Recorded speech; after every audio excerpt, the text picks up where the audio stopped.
Hello and welcome to this video brought to you by Smart Exam Resources. In today's video, I shall explain to you the motion graphs, and this is worksheet number 1.8.1, and this covers the distance time graphs and the speed time graphs. Now, if you are a member already, you can download this worksheet and try solving it and then match your answers with mine. In case you're not a member, do not worry. I have shared the link for the download of the same worksheet in the description box. So you can simply download it and start solving. So now let's begin. Figure 1.1 is a distance time graph showing the motion of an object. Yes, the y-axis shows distance in meters and the x-axis has time in seconds. A1. Describe the motion shown for the first 2 seconds, calculating any relevant quantity. You're supposed to do two things. One, describe the motion, and second, you need to calculate any relevant quantity. Now, let us see what kind of description you need to provide for this kind of a graph. Well, for that, I'm going to sketch a rough graph to the right of my screen. So this is the axis and distance is on the y-axis. Obviously it's in meters and the time in seconds. Now the graph shows that at 2 seconds, at the end of 2 seconds, the object has traveled 5 meters. That means this is how the graph line looks. Okay. So now suppose if I name this beginning as A and I know the coordinates are 0, 0, and if I name this point as B where the object completes its journey at the end of 2 seconds, so it will have the coordinates as 2, 5. Now I need to describe this motion. Now to describe this motion, I need to look at the axis. The y-axis stands for distance and the x-axis stands for time. That is one thing to remember. Next is, if I take the slope or the gradient at any point of the graph AB, I will find that the slope is going to be the same. That means AB has some kind of a constant quantity. There is something that is staying constant for AB. One more thing, if I find the gradient of AB, what do I get? So if I find the gradient of AB, I know it's going to be y2 minus y1 divided by x2 minus x1, and let me call this as x1 y1 and this as x2 y2. If I substitute, I will get y2 minus y1, which is 5 minus 0, divided by x2 minus x1, which is 2 minus 0. That makes it 5 upon 2, which is 2.5 meters per second, right? So what's happening in this? Technically, I'm able to, I will not write meters per second. I still do not know the units. Okay, I just know the slope of the line is AB, is 2.5. Okay, so now what is this y2 minus y1 representing? So this y2 minus y1 is nothing but the distance. So I am getting distance in the numerator divided by some quantity in the denominator, and that is x2 minus x1. What is x2 minus x1? That is the time. So you know that distance upon time gives you what? Distance upon time is the speed. So gradient is giving you what? The gradient is giving you the speed. So what you found out, 2.5, therefore has the units meters per second. So you can say that the graph line AB represents a constant speed. And how much is the speed? Constant speed of 2.5 meters per second. So here I can mention constant speed. So I'm going to describe the motion as constant speed Remember, instead of constant, you can also use the word uniform. Uniform is an alternative word for constant. And CI also accepts that if you are using the word velocity instead of speed, still they give you the marks. So you can either call it as constant speed or constant velocity. Also, how much is the constant speed? It is equal to 2.5 meters per second. You write this and you get your full 2 marks. Fine. So this is how you're going to attempt the first part of the question, that is A1. So you're done with this. Fine. Now going to A2.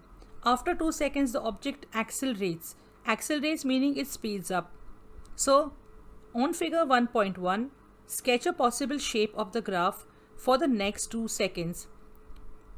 So for sketching the graph, all you need to know whether it is accelerating or decelerating. Now they've already told us it is accelerating. So you just need to see that you're able to show a graph which shows the object accelerating. So that is shown by a curve, right? Speeding up. Okay.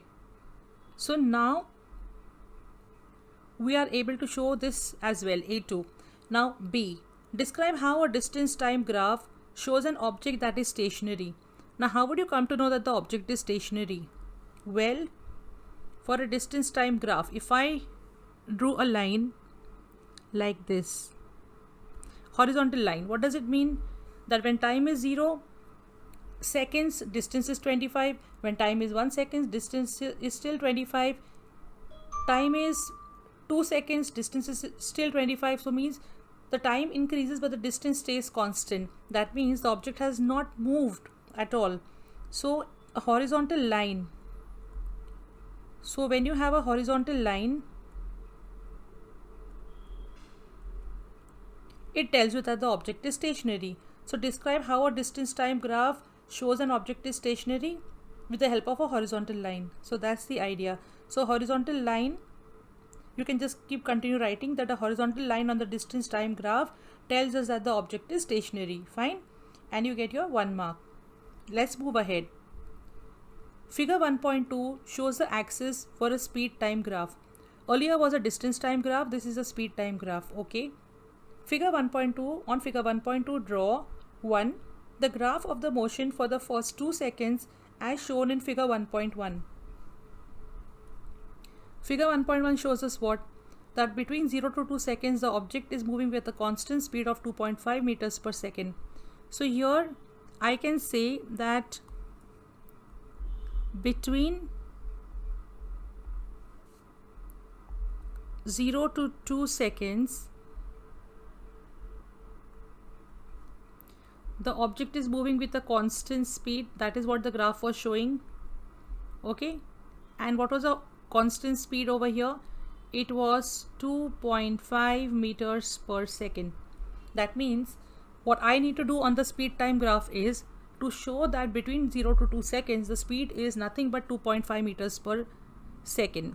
Now to do that, I am going to first see where this 2.5 is going to be on the y-axis, right? And I'll teach you how to calculate in case you do not know. So you at least know that 2.5 is going to be somewhere between 2 and 4 on the y-axis. So there are 5 divisions between 2 and 4. So to find out the value of each division, I'm going to divide the 2 by 5. And when I do that, I get 0.4. So the value of each division is 0.4. Okay. So this here is 2.4. This here is 2.8. So obviously 2.5 is going to be very close to that line which represents 2.4. Now I'm going to take a ruler and I'm going to draw that because that's what they've told me, to show the journey between 0 and 2 seconds. So okay, like I said, it's going to be very close to this. Okay. So this is exactly what the graph should look like. That means even if the time is progressing from 0, 1 up to 2. Sorry, I just extended this by mistake. So let me just draw it properly. That went beyond 2.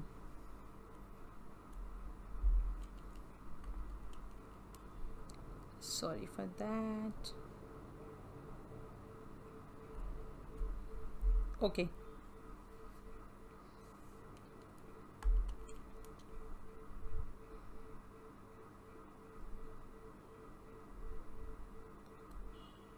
Okay, so that's the line that is representing the speed of the object between 0 to 2 seconds. Fine. So that is done. What's the next thing? The next is an extension of the graph for the next 2 seconds showing the object accelerating at 2 meters per second square. So now if you can see, there's a difference. The horizontal line, you are supposed to show the speed. So first, what did you show? You showed that the speed was equal to 2.5 meters per second between 0 to 2 seconds. Now you are supposed to show the acceleration. So the quantity has changed. You need to talk about the acceleration. So for the acceleration, ask yourself, how do you find the acceleration on a speed time graph? By finding the gradient. Gradient is also called as the slope. And how do you find the gradient? You do gradient is equal to y2 minus y1 divided by x2 minus x1. You already know that the gradient has to be 2 meters per second square. Here they've given it to you, right? So I can say that 2 is equal to y2 minus y1. Now first I need to identify what are my x1, y1, x2, y2. So this point here, okay, where we are beginning the journey at 2 seconds is going to have the coordinates 2, 2.5, and then I know that my y2 is going to be 4 because they have told me the journey has to be up to 4 seconds, 2 seconds beyond 2. So I know if this is my x1, y1, I know there's going to be my x2, y2, where my x2 is definitely 4. I do not know my y2. Let me keep it as it is. So now I can substitute this x1, y1, x2, y2 in my equation for acceleration, and that gives me y2. Sorry, we continue the same color. So y2 minus y1, which is 2.5 divided by x2 minus x1, 4 minus 2. So therefore 2 equals y2 minus 2.5 upon 2. So therefore I get y2. Let me just not write directly. So 4 equals y2 minus 2.5, or y2 equals 4 plus 2.5, which is 6.5. So that means, what is the value of my y coordinate when x is 4? It is 6.5. So I am going to now continue my graph in a different color, of course. So fine. So I know my coordinates, they are going to be 4, 6.5. So it is 4, 6.5. So now 6.5.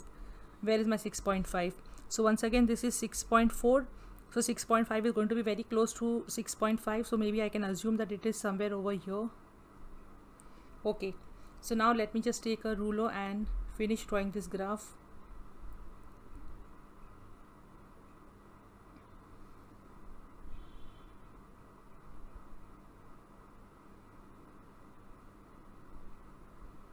Okay.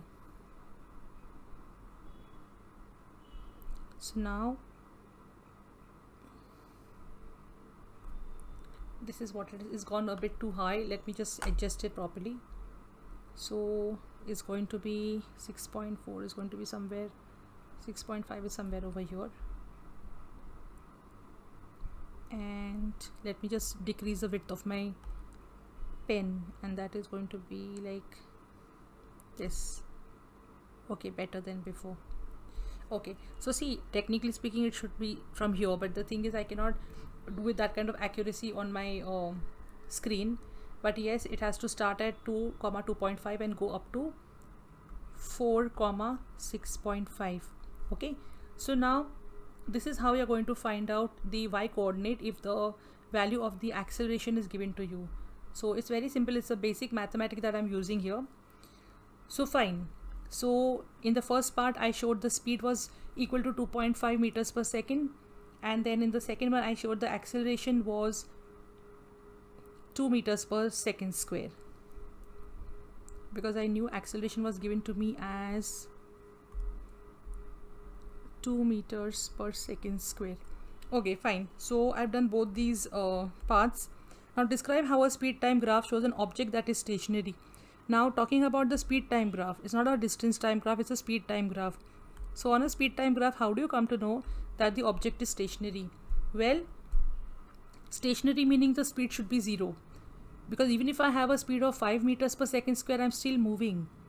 So the object will be stationary only if its speed is 0, and that means if the speed has to be 0, the y coordinate should be 0. So that means how will my line look like? The graph line will look like something that is running on the x-axis exactly. So it means that if my graph line is running exactly on the x-axis, it represents an object's motion where the speed is 0. So that means the object is stationary. So a horizontal line, so this necessarily means a horizontal line with y equals 0 meters per second. Okay, so y has to be 0 meters per second. Okay, so with that you get your 2 marks again, and the question is complete. Now going to the next part of the PDF, which is the question number 2. So figure shows a distance time graph for a moving object. So now they are asking you to describe the speed of the object between the points A and B. So what is happening between the points A and B? Can you tell me? Between A and B, isn't the speed of the object decreasing? So we can say that the speed of the object, since they are asking us what's happening to the speed, we'll talk in terms of speed. So the speed of the object is decreasing. And how do I know the speed is decreasing? Well, it's a curve. I'll just draw this over here. This is a curve over here. Sorry for that. This is a curve that they've shown, and this is O, this is A, and this is B. Now if I draw a tangent at every point on the curve, then I can find the speed of this graph. So this is the first tangent that I've drawn. Okay, so if I mark a point here again, and if I try to find the tangent, if I try to draw a tangent here, so this will be the tangent. So if I again mark another point here, and if I draw a tangent, the tangent is again going to become less steep. So what's technically happening? Every time that I am drawing the tangents, they are becoming less and less steep. So always remember, the steeper the graph, the greater is the slope. And in this case, since it's a distance time graph, the slope is nothing but the speed. So the steeper the graph, the greater is the speed. So since the steepness of the graph is decreasing, we can say that the speed of the object is decreasing between A and B. And what is happening to the speed of the object between B and C? If you see that the graph is having a constant gradient, so we can say that the speed is constant.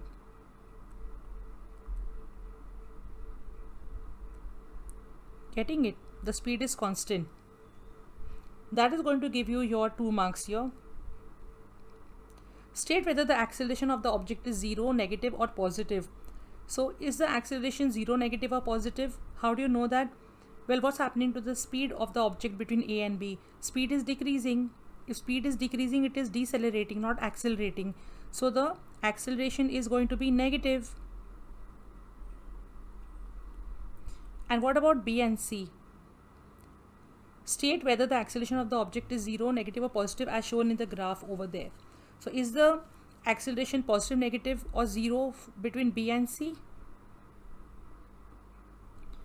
Now one thing to note here is, in the section BC, is the speed increasing? No, there is no change in speed. So if there is no change in speed, how do you expect the object to accelerate? Well, there is no acceleration, the acceleration is 0. So there's a difference. Over here, what is constant in this section? The speed is constant. So whenever the speed or the velocity is constant, the acceleration is 0. So speed is constant and the acceleration is 0. Getting? Okay. Calculate the average speed of the object during the 40 seconds. Now during the 40 seconds, meaning they're telling us to calculate the average speed of the object over the whole journey. So average speed, you may say average speed equals total distance divided by total time. And that is nothing but total distance is how much? 50. And total time is how much? 40. So if I do 50 divided by 40, how much I get? So 50 divided by, 50 divided by 40, and that's 1.25. So average speed is 1.25 meters per second square. Meters per second, what am I doing? 1.25 meters per second. Okay, so let me just quickly go through all the sums that I've done for you. So as you can see, the first was the distance time graph. Okay, they asked you to describe what kind of a journey would it be. So while describing, you must know whether it is going to be a uniform or a non-uniform speed, acceleration, whatever, that you can come to know from the graphs that you plot. See how I'm sketching the graphs to the right. Okay, similarly they'll be asking you, usually the questions are whether speed is increasing, decreasing, or the velocity is increasing, decreasing, and how do you know whether objects are stationary, or what all points are the object stationary, etc. So there are similar type of questions that are always asked. So if you know the skills of solving them, then nothing is difficult. Next is again there was a speed time graph. So what they've done is, from the distance time graph, they've then given you a speed time graph. So do not overlook the labeling of the axis. It's important to note that the previous one was distance time, this is speed time. Okay, so small things you keep in mind and things become very easy. Again the same question, how do you know that the object is stationary? So once for a speed time graph, the different criteria exist as compared to a distance time graph when you're describing the stationary objects. Okay, so then over here, if you talk about moving objects distance time graph, again there are sections of the graph that you need to interpret. So some graph sections are curved, like you can see between A and B is curving, and then the slope is decreasing. So you need to keep a watch on the gradient, it's increasing or decreasing. And since it's a distance time graph, the slope is going to give you the speed. And also, like over here, I told you that you come to know the acceleration is 0 always when there is no change in the speed. If the speed is constant, you definitely cannot have any kind of acceleration. So these are the sums I've picked up, thinking that they'll help you in some way. Well, I'll be coming up with more videos. So that's all in today's video on the motion graphs for general physics. And if you liked watching my video, please do subscribe to my channel if you haven't. And thanks for watching my video. Stay safe and stay blessed. Thank you.